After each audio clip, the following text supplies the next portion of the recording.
महाराष्ट्राची कुलस्वामिनी आई तुळजाभवानीचं मंदिर हे कोट्यवधी भाविकांचं श्रद्धास्थान आहे। या पवित्र क्षेत्री दर्शनासाठी दररोज हजारो भाविक मोठ्या श्रद्धेने येत असतात। मात्र नुकत्याच समोर आलेल्या एका घटनेनं या श्रद्धेला मोठा धक्का बसला असून संपूर्ण महाराष्ट्रामध्ये संतापाची लाट उसळली आहे। पुणे येथील एक महिला आपल्या कुटुंबासह आणि काही मैत्रिणींसोबत आयुष्यात पहिल्यांदाच तुळजाभवानीच्या दर्शनासाठी तुळजापूरला आली होती।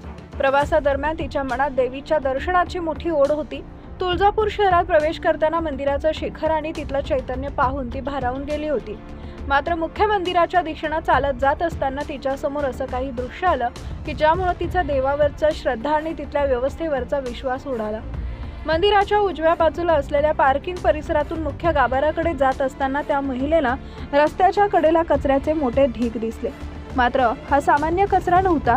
त्या कचऱ्यामध्ये भाविकांनी देवीला अर्पण केलेल्या परड्या, देवीच्या प्रतिमा आणि फोटो अत्यंत दुरावस्थेत पडलेले होते।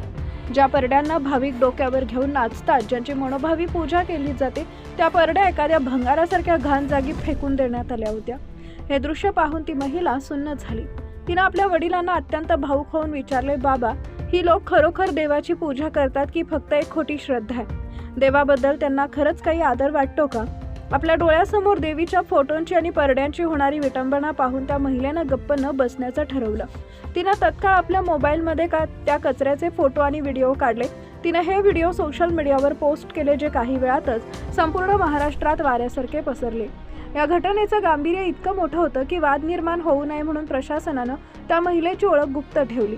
या घटनेमुळे मंदिराच्या प्रशासकीय यंत्रणेवर आणि तिथल्या स्वच्छतेवर मोठा प्रश्नचिन्ह निर्माण झालाय। दरवर्षी कोट्यवधी रुपयांचं दान देणाऱ्या या मंदिरात निर्माल्य आणि जुने फोटो यांची विल्हेवाट लावण्यासाठी योग्य यंत्रणा का नाही, असा सवाल नागरिक विचारत आहेत।